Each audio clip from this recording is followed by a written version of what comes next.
Bonjour à tous. Aujourd'hui, on va parler du chapitre 2 du programme déterminant STG, à savoir les suites. Alors une suite, qu'est-ce que c'est? Eh bien, figurez-vous qu'à chaque fois qu'on écrit des nombres les uns après les autres, on a écrit une suite de nombres. Je veux bien, mais c'est pas du tout ça qu'on va nous demander en STG. Effectivement, vous, ce qu'on va vous demander, c'est d'écrire la formule de ces suites de nombres. Certaines suites ont des formules très complexes, mais on va vous demander simplement de travailler sur les formules de suites arithmétiques et géométriques basiques. Et tu peux préciser ce qu'est une suite arithmétique ou géométrique exactement? Eh bien, une suite arithmétique, c'est une suite qui modélise une progression linéaire, c'est-à-dire qu'elle a pour représentation graphique une droite. Alors qu'une suite géométrique, elle, a pour représentation graphique une courbe. Au niveau de la formule, une suite peut s'écrire de plusieurs formes.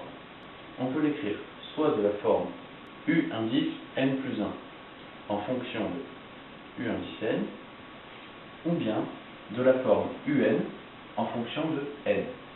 Dans sa forme UN plus 1 en fonction de UN, une suite arithmétique s'écrit UN plus 1 est égal à UN plus R, où R est la raison de la suite arithmétique, et pour une suite géométrique, on écrit UN plus 1 est égal à UN multiplié par R, où R est la raison de la suite géométrique.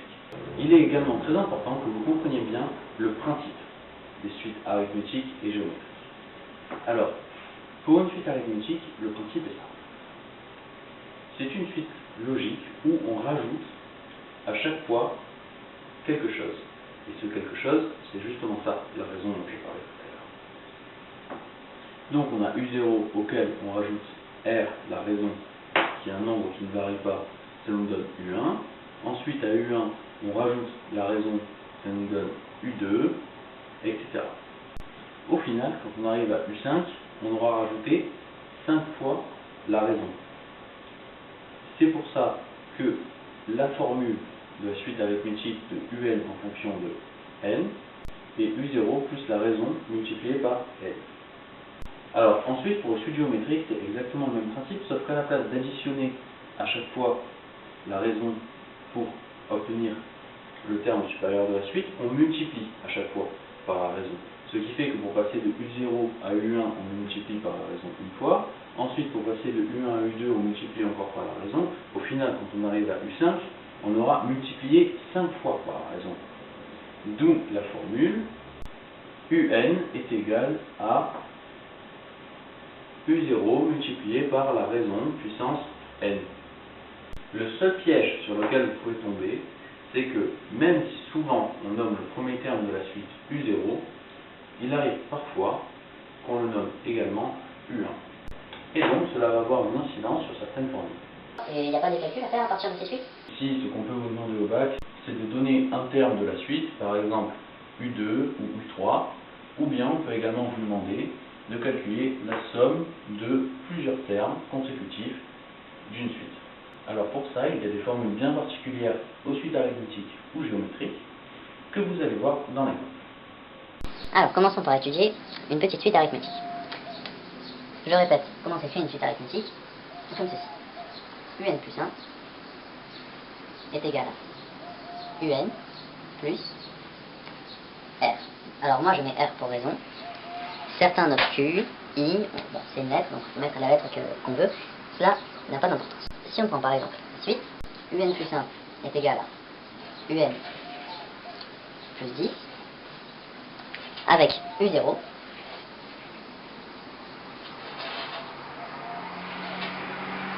qui est égal à 5. U0 désigne le premier terme de la suite. On va vous demander donc de calculer U1. Comme U1 est donc égal à U0, puisque U0 plus 1 c'est U1, U0 plus 1 ça fait 1, on est bien d'accord, plus 10, ce qui est égal à 15. Ensuite, on va calculer par exemple U2. U2 ça va être égal à U1 plus 10, ce qui nous fait 25. Alors, on peut aussi écrire cette suite différemment. Comme je vous l'ai dit tout à l'heure, on peut écrire sous la forme un plus 1 en fonction de un, mais aussi sous la forme un en fonction de n.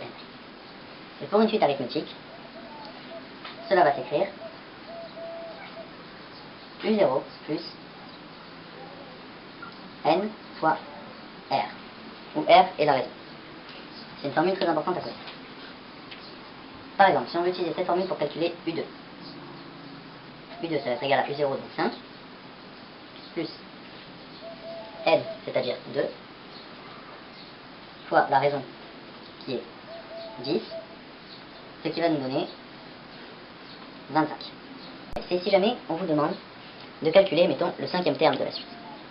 Alors ici, comme le premier terme est u0, le deuxième terme va être u1, le troisième u2, le quatrième u3 et le cinquième u4. On aura donc le cinquième terme de la suite, c'est-à-dire u4, qui va être égal à 5 plus 4 fois 10, soit 45. Maintenant, la difficulté est, si jamais on a u1 comme étant le premier terme de la suite, eh bien, cela change la formule. Il faut faire très attention à ça. Puisqu'on va avoir, donc, à la place de formule-là, un est égal à u1 plus n moins 1 multiplié par r. Parce que dans ce cas-là, le cinquième terme de la suite ne va plus être u4, mais u5. Mais vous êtes d'accord qu'il faut avoir le même résultat pour le cinquième terme de la suite. Le cinquième terme, u5, ça sera donc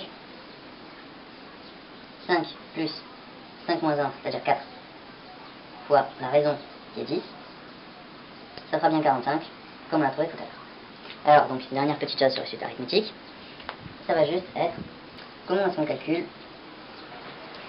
la somme de termes consécutifs d'une suite. Alors, regardez bien. Voilà la formule. La somme des n termes consécutifs est égale à nombre de termes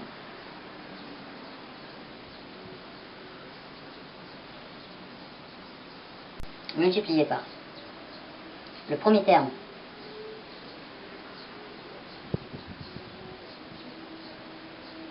que l'on veut sommer, plus le dernier terme dans notre somme,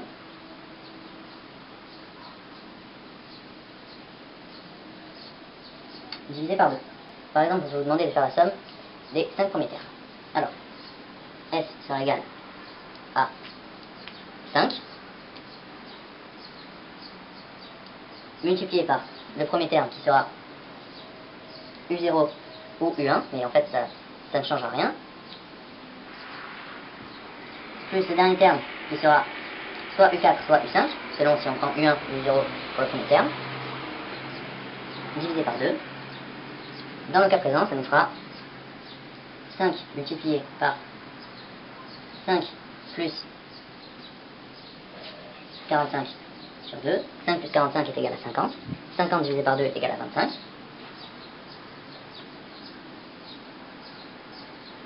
Et 5 fois 25 est égal à 125. Voilà une bonne chose de faite. Alors maintenant, passons aux suites géométriques.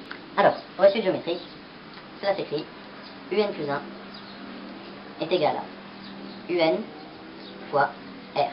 Alors souvent on n'écrit plus à la place de r, surtout pour la suite géométrique.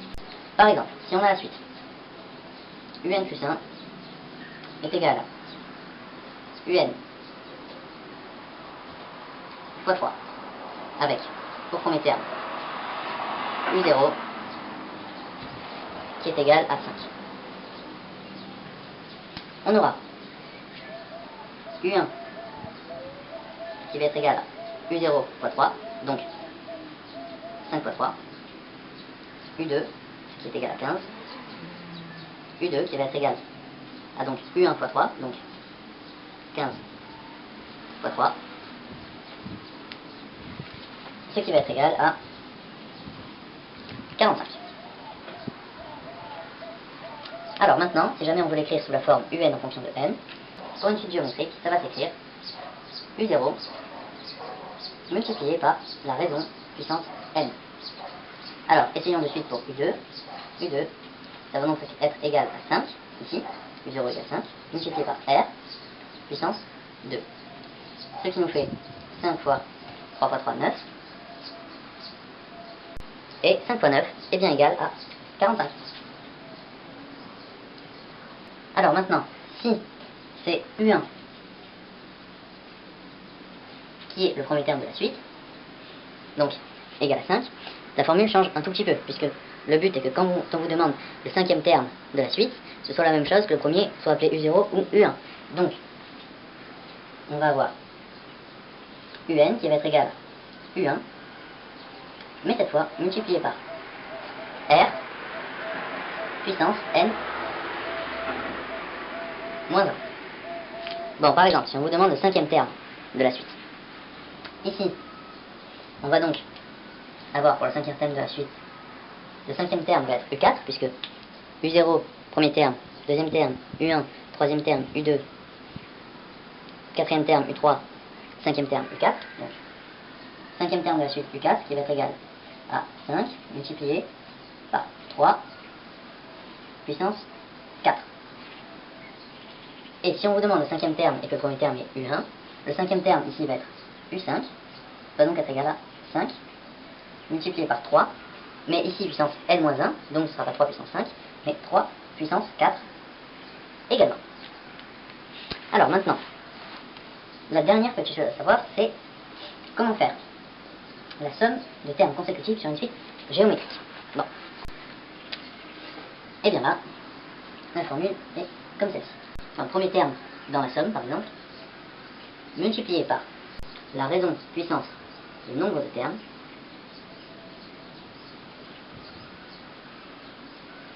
moins 1, divisé par la raison moins 1. Alors, si jamais on veut faire la somme des 5 premiers termes de la suite, ça va donc nous faire le premier terme qui va être égal à U0 ou U1, multiplié par R, la raison, c'est-à-dire 3, puissance, le nombre de termes, c'est-à-dire 5, moins 1, sur 3 moins 1, ce qui nous fait 2.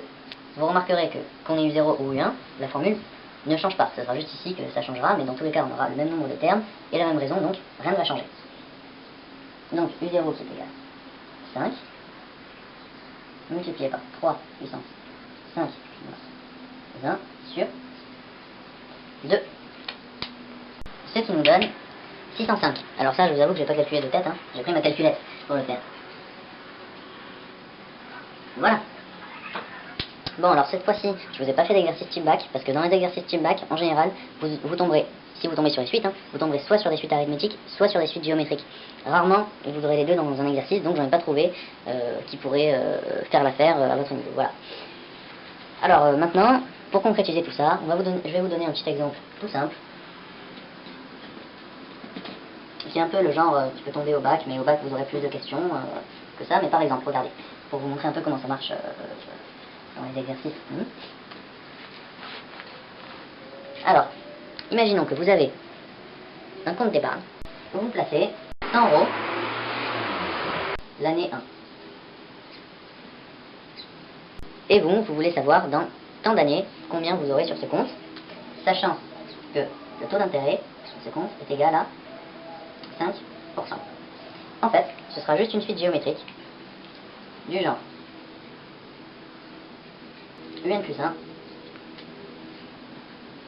va être égal à UN multiplié par 1 plus I, donc 1 plus le taux d'intérêt qui va être 1,05. Si vous êtes en année 1, donc comme premier terme on a U1 qui est égal à 100. Que vous voulez savoir combien vous aurez en année 2, c'est-à-dire un an après, vous aurez U2 qui est égal à U1, donc 100, multiplié par 1,05. Vous aurez donc, un an après, 105 €. Maintenant, si vous voulez savoir combien vous allez avoir dans 10 ans, vous allez utiliser la formule que je vous ai montrée tout à l'heure, c'est-à-dire UN est égal à U1 multiplié par la raison puissance N-1, hop, vous allez l'appliquer en U10 pour savoir combien vous allez avoir donc ici 9 ans après, et en année 10. Vous allez donc avoir 100 multiplié par la raison qui est de 0,5 puissance 10 moins 1, c'est-à-dire 9. Ça vous fait à la calculette. Et donc dans 9 ans, vous aurez sur ce compte à peu près 155 euros. Si vous avez compris pourquoi cette suite correspond au problème que j'ai posé ici et que vous savez faire tous les calculs que j'ai montrés juste avant, normalement il ne devrait pas y avoir de problème pour le bac puisqu'on vous demandera rien de plus que ça. Alors, les suites, à quoi ça sert? Eh bien, effectivement, les suites sont souvent utilisées en mathématiques financières. C'est-à-dire que les banques, lorsqu'elles doivent calculer la rentabilité d'un placement, un taux d'intérêt, des choses comme ça, utilisent usuellement des suites, notamment géométriques. Bon voilà, c'est tout pour cette vidéo. J'espère vraiment que vous avez bien compris, que ça vous a été utile. Si c'est le cas, n'hésitez pas à aimer cette vidéo, et puis pourquoi pas vous abonner à ma chaîne. Laissez-moi un commentaire si vous avez des questions ou si vous avez une remarque, et je vous dis à bientôt pour une prochaine vidéo.